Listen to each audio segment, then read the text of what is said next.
Welcome to Transformative Principle, where I help you stop putting out fires and start leading. I am your host, Jethro Jones. You can follow me on Twitter at Jethro Jones. Welcome to Transformative Principle. I am your host, Jethro Jones. You can find me on all the social networks at Jethro Jones, and Transformative Principle is a proud member of the B Podcast Network, the best educational podcasts out there. Check out all our shows at bpodcast.network. Today, I'm excited to have on the show Alyssa Gallagher. She's the author of the book, Embracing Messy Leadership, How the Experience of 20,000 School Leaders Can Transform You and Your School. She is also the co-head of BTS Spark North America. That is a not-for-profit practice focused on bringing executive level coaching to every school leader. Alyssa, welcome to Transformative Principle. Thanks, Jethro. Happy to be here. Thank you. And if you remember, Alyssa has been on Transformative Principle before. So there's a link to her other interview from a couple of years ago in the show notes at transformativeprinciple.org. Alyssa, what is your takeaway from our conversation today? What is so valuable that people don't want to miss? So what I think, there was a lot of parts that were so valuable, Jethro. I love this conversation. What really stands out for me is just wanting leaders to really hear that they're not alone, that while they might feel isolated leading their building or leading their district, the comfort of knowing the challenges that they're experiencing are really universal and having the opportunity to hear about those challenges from other leaders. So true. I love that. For me, what really stands out is the idea that you have to carve out time to reflect. And it is so easy to go from the second you get there until the second you leave being totally slammed every single day. And it doesn't have to be that way. You can be more in control of yourself and your time. And when you have that ability and you actually take that time, you can find some really powerful things. So pay attention to that part and see how it applies for you in your daily life. We will get to my interview with Alyssa here in just a moment. Well, Alyssa, I think a good place to start is the title of messy leadership. We all know that leadership is messy, but messy means something different to you than probably to the rest of us, right? Yes, and I would say, part of the reason that we coined the acronym MESSY is because we do believe that all of us in schools and school leadership, there is just an inherent mess to it, right? It's not a nice, neat package of leadership. It's messy in the sense that we're working with a lot of people. People are messy. We're working with a lot of complex problems and all really important work, but all very messy work. With that said, we also coined messy. So we wanted to play on the sense that we believe that leaders do feel, especially school leaders, feel that their work is messy. But what we also wanted to capture in messy leadership is really put forth an aspirational model of school leadership that's much more collaborative, adaptive, and future focused than maybe previous models. Yeah, tell me a little bit more about that. What do you mean by an aspirational model rather than whatever it was before? Yeah. So all of our research is grounded in the coaching work that we do at BTS Spark. And the coaching work that our coaches, we have 300 coaches that work with school leaders, it's all around shifting mindset. And so in messy leadership, in each one of the letters, it's an acronym. So each letter stands for sort of an aspect of leadership. For example, M is meaning making, E is emotional connection, S is sensing the future, the second S is seizing momentum, and the Y is probably the most important letter of the acronym. It's your presence. So really speaking to who the leader is. So in each one of the letters of that acronym, there's sort of a foundational mindset, sort of like, hey, this is how you might have been working, but let's shift that frame into a more aspirational mindset.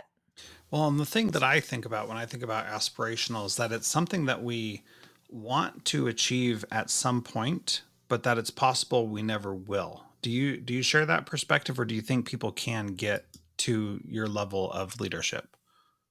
I do think that they can is there ever, like, hitting perfection? No, right? So, I think there will always be, as leaders, more to attain, something to aspire to, but we've written it in a way that there are elements that are achievable, and for each letter in the acronym, we've also provided some really practical examples of, "Hey, here's how you can shift. Here's how you can start to shift your mindset, and here are some behaviors that you can take to help you, kind of think of it as a continuum and kind of move your way towards the more aspirational mindset." Yeah, and the thing that I would add to that is that even if get to that ideal state, by being in that ideal state, you're going to see what is next and what you can do next, because you don't know what you don't know yet, right? And so you have to go to that level, and then you can learn more about whatever it is that you need to accomplish to find success, right? 100%. Yeah. There's always more to learn, always more to grow and do. Yeah. And it's a never ending process, which I find incredibly fascinating and very fun to think about. What I wanted to do is just dive in a little bit deeper to a few of these. I just sounded like AI, but I Okay. promise that was not AI generated. That actually came out of my own mind. I want to get to talking about your presence, because I think that's incredibly powerful, but I want to start with the idea of emotional connection and building trusting relationships with people so that you can give and get feedback as well. Let's talk about emotional connection and what you feel is so vital there. Yeah, emotional connection, this so just before can I back up a little Of bit? course. Um, and just say, the messy model, our research in messy really started at the start of the pandemic. We were really intrigued and captivated and curious about what leaders were experiencing. At the time, we were coaching 1,000 leaders. And so we had a really unique perspective into what their experience was. We realized then that yes, hopefully the pandemic is in our rearview mirror soon. It keeps getting a little further and further away, but there will always be for leaders sort of the next crisis, the next hurdle in their community or in their state or nationally or globally that they're having to address. And so we really ended up zooming out and looking at a more holistic view and looking at, we have data from over 20,000 school leaders we've coached. And so I think that's really important because emotional connection, when we think about leaders, our expectation of leaders, maybe even a decade ago, might have been if you asked people, what's important in a leader, there would have been a sense of sort of leaders having a professional veneer. It's business here. We leave home, we leave our personal outside of our workplace. Leaders feeling the need to establish themselves as sort of larger than life or less human, perhaps. And what we found in our research is that really what leaders, the most successful leaders are doing is they're establishing this emotional connection. There's a blurring of line between who I am as a person is how I'm going to show up as a leader. And so personal and professional are more blurred. The leaders that are most successful are the leaders that are willing to be more vulnerable, are willing to kind of co-create and have these deeper, meaningful relationships with people on their staff and on their team. And so it's kind of the uncommon sense. Sometimes leaders, one of the things that leaders really struggle with is having the courage to have really deep and honest conversations. And yet the irony in that is having those deep and honest conversations are actually what builds trust. And so that's one example is the shift in emotional connection is sort of shifting from as a leader, and this is a good place to be like, I'm focused on my relationships with my team and all of my stakeholders, to like an elevated, more aspirational is like, I have the courage to really build deeper and more honest relationships within my school community. I'm not just going to build this like culture of nice to suffice, right? Like I'm actually going to tackle some really hard things, but do it in a emotionally responsive way that builds trust and builds greater connections. Yeah. Boy, you said so much in there that I want to just pick apart, but I'll have to save that for later. One of the things that you hinted at is this idea of authenticity, and that authenticity comes when you are vulnerable with people. They want to see the real you. And I think the way that we have thought about that before is is that we've thought too much that the leader is this perfect caricature of whatever our ideal imagination of this is. And we have to recognize that they are a real person just like us. And we have to accept that. That goes both ways, though, with those that we're leading and with those that are leading us. And the real power comes from that when you can be honest and real about who you are and what you're experiencing without it being about judgment or about, well, you can't do this because of whatever. So, one of the guests I've had on the show is Craig Randall, who does trust based observations. And he's Okay. taking this idea of building trust, being authentic, and and being real with people and taking it into the classroom for observations and tying it into the evaluation framework. And it's so much more powerful because it starts with the emotional connection rather than starting with the rubric or the evaluation model or whatever it is, so that the point is trust.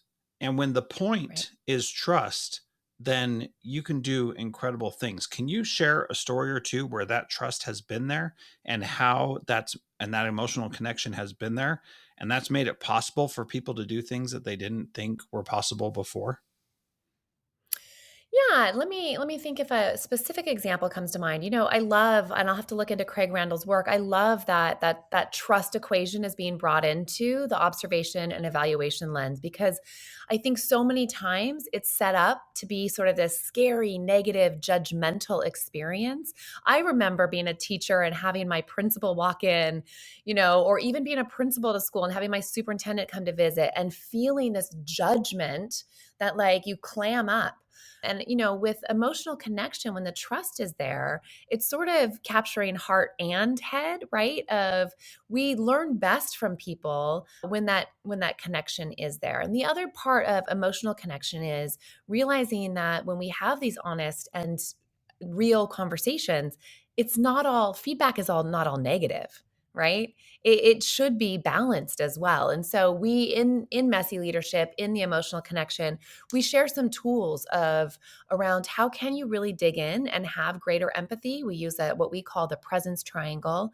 And how can you start to really think about the other person and in how you're delivering your message, right? And sometimes it's timing, sometimes it's body language, sometimes there's so many pieces that go into having somebody be receptive to an open and real conversation. But I just know that it's so much more powerful and meaningful when both parties can come to the table with authenticity. But the stage has to be set by the leader because of the power dynamic. Absolutely. And the leader, because of the power dynamic, they have to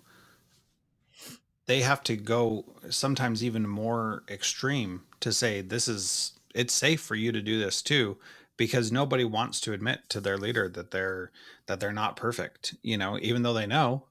We still don't want to admit it, and we want to hide behind it. Tell us a little bit more about the presence triangle.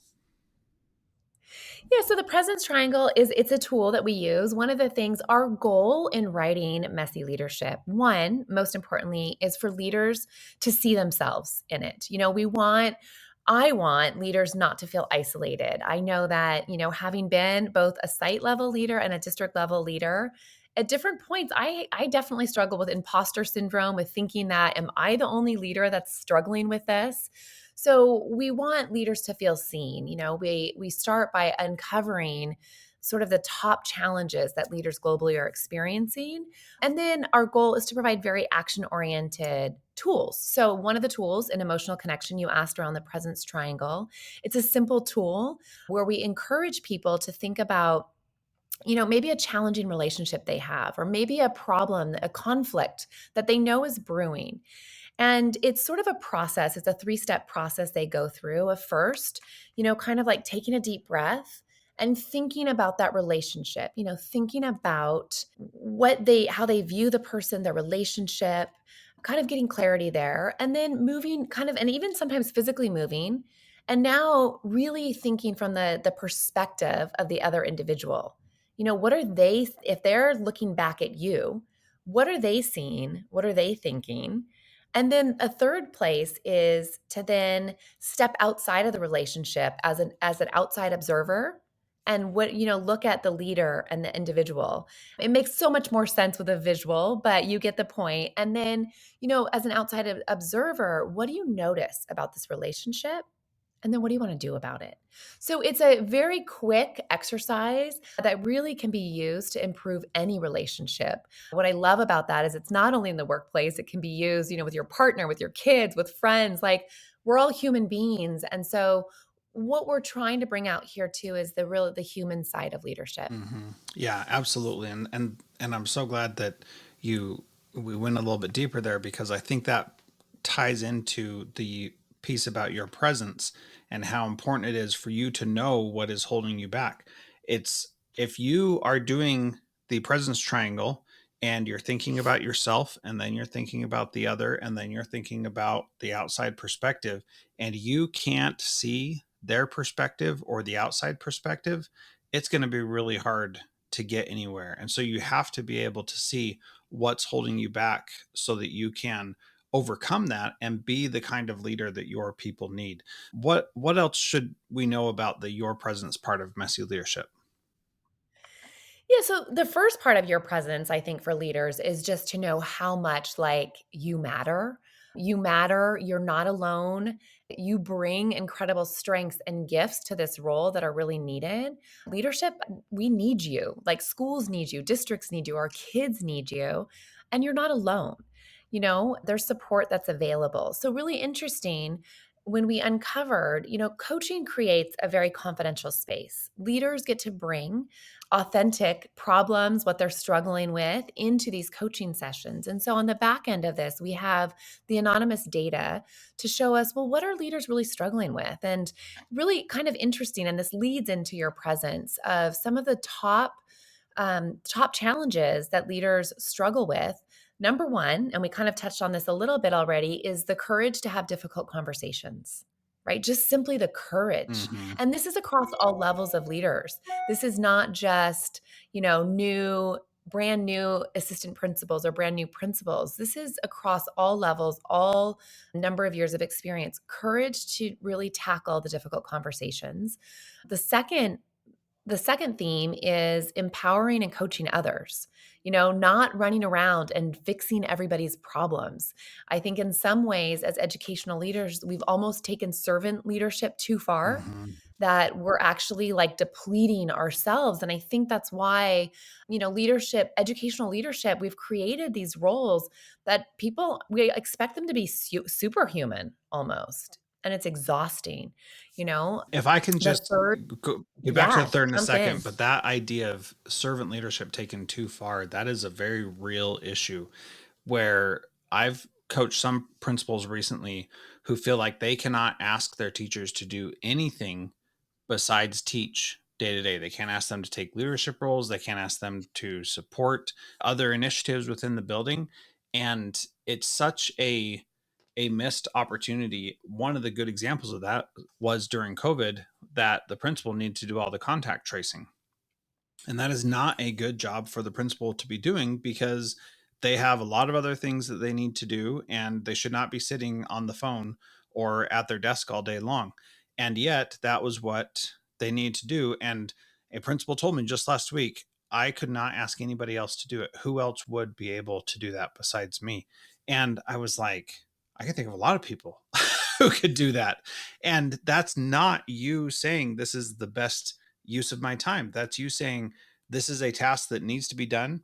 And I don't feel comfortable asking anybody else, which is a leadership issue. That is not a process issue. That's a leadership issue of you not feeling confident to ask anybody else.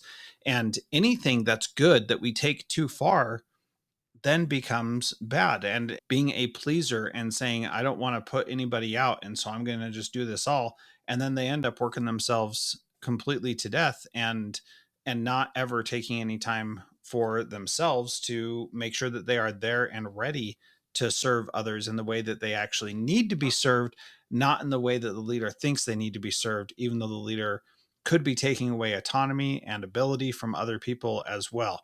So that's just my little tiny soapbox. We could go on about that if you want, but you can go back to number 3. You are so spot on with that. You know, I do think that it's gotten worse, our expectations of leaders.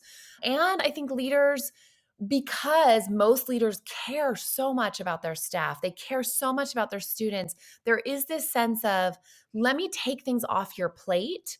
But unfortunately, there's no more space on their back, right? And so that is, you know, it's interesting. You talked about being a pleaser. One of the things that we share in your presence is we share 6 mind traps that really get in the way of leaders being their best self. One of the mind traps is pleaser. Like if you're trying to make everybody happy, like that's actually going to interfere with your ability to lead. And there's 6 of them, but the 2 most common mind traps among educational leaders are pleaser and martyr, Mm, interesting. right? So really interesting to think about. And so and we see this in coaching. Leaders are bringing this to their coach saying like, I can't do it all. I need help. I need to figure out how to empower others, how to co-collaborate with others. I can't fix everybody's problems. That's the number 2 theme. Do you want to hear a few of the other themes? Let me say one more thing real quick, because you talk about taking things off of people's plates, and I agree. We need to take things off of people's plates, and rather than putting it on somebody else's plate, we need to really seriously consider if it needs to be on anybody's plate at all. And that's not a comfortable conversation, because that pleaser in each of us is also saying, I can't say that this is not important, even though I may know that it's not important. I can't say that because I need to be a good soldier or need to play along or whatever the case is. But the reality is, we're doing a lot of things that are just not worth our time or energy. They're not worth anybody's time or energy, but we still do them because that's the way we've always done it. 100%. And I think Peter DeWitt has some really interesting work right now on I think it's de-implementation, Uh-huh. right? Like let's like de-implement some of this stuff. Yeah. All right. But Let's yeah. hear some of the others. Okay, so the third theme that leaders are asking for support in is how do I really engage others in influencing a change of practice? How do I influence other people's? You know, that's really, in most cases, leaders get through things done through influence. How do I influence others to change their practice or mindset? And so we provide some tools there. Number 4, lack of confidence. Lack of confidence, questioning their abilities, and overcoming imposter syndrome. You know, feeling like, am I really the one that's supposed to be here? Like, is somebody else better suited to do this job? It really is a big issue for leaders. And so we dive into that in the Your Presence chapter. And then the 5th theme is slowing down. You know, our most leaders feel like they are just reactive from the moment they arrive to school to the moment they finally close their laptop, probably too late at night at home, sending that last email, that they're just reacting, reacting, reacting. And so this is really a theme of slowing down to move from being so task oriented to being more people oriented and reframing how we spend our time. So actually the second S, seizing momentum, really is in helping leaders reframe. The shift here is about you actually have more freedom with your time than you realize. Yeah. You know, we all know, and I'm not going to pretend that leaders aren't juggling, you know, 2,000 balls all at the same time, but really trying to understand which ones can you drop that'll bounce. You can pick them back up later, and which ones will absolutely shatter, you know, that you have to keep. And the number that you have to keep up is probably a lot less than what leaders are expecting of themselves. Yes, absolutely. That is so true, and it's something that as I've coached principals myself for so long, that's something that comes up again and again. I can't not do this because I need to get it done. And one of my practices is I don't do anything unless the district asks for it 3 times. They have to ask for it 3 times for me to really take it seriously, because I've spent too much time responding to what they say they need and them not using it for whatever they said was so urgent 2 weeks ago. And that is, probably not good advice to give to people, but at the same time, like, just recognize that somebody saying I need this report or I need this information or whatever, it really is not your problem if they feel like they need it. And sometimes you have to say, this isn't the necessity right now. You don't need all of our discipline data from the last 2 years because it's all in our student information system. You have access. You can go pull that if you really need it. And that's not a comfortable thing to say, but that is sometimes exactly what needs to be said so that people recognize that you can't have all these balls in the air. And that's one of those balls that can drop and bounce for sure. And I love that analogy of some drop and bounce and some drop and shatter. You can't let the ones that drop and shatter fall. Or you can, and then you just got to clean up the glass. And that's a bummer. Yeah, I mean, and so we offer some tools in seizing momentum for how, a prioritization matrix. How do you really prioritize what's urgent, what's needed, what can be delegated, and what doesn't need to be done Mm-hmm. to really help? And so, the way that the messy framework and the way that we approach writing this book is it's meant to be something that leaders can dive in and out of. We actually don't recommend reading it from start to finish. Maybe because I was a big fan of choose your own adventure books Mm-hmm. back in 3rd grade, but that's, every leader has their own unique context with which they're leading. And we wanted this to be an actionable kind of practical toolkit where you can think about the problem that you're experiencing and dive into that. Pick up some tools that you can implement very easily. Here are some real quotes from other leaders who have either used that tool or expressed frustration around the same problem. So you kind of also build this awareness of I'm not alone. Leaders everywhere are struggling with this prioritization of time, or I'm not the only leader that's having a crisis of confidence right now. Yeah.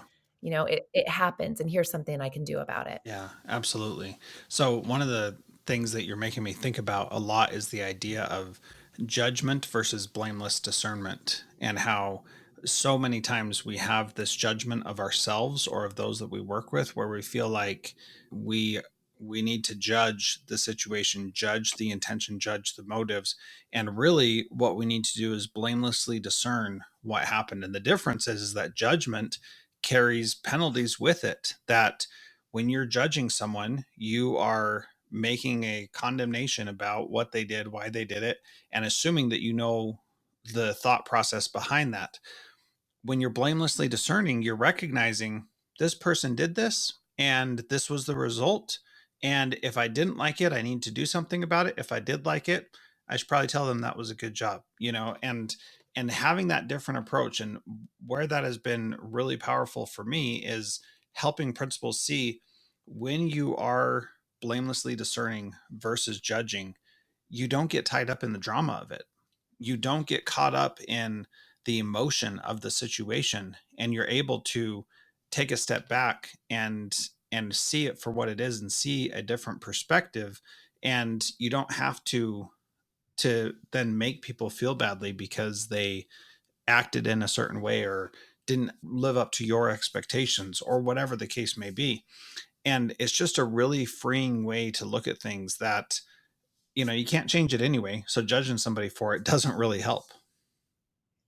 Yeah, can I offer a slight add-on to Please. that? One of the things that we know from our research and a tool that we share with leaders is that we all actually have two voices in our head that stop us from being our best version of a leader.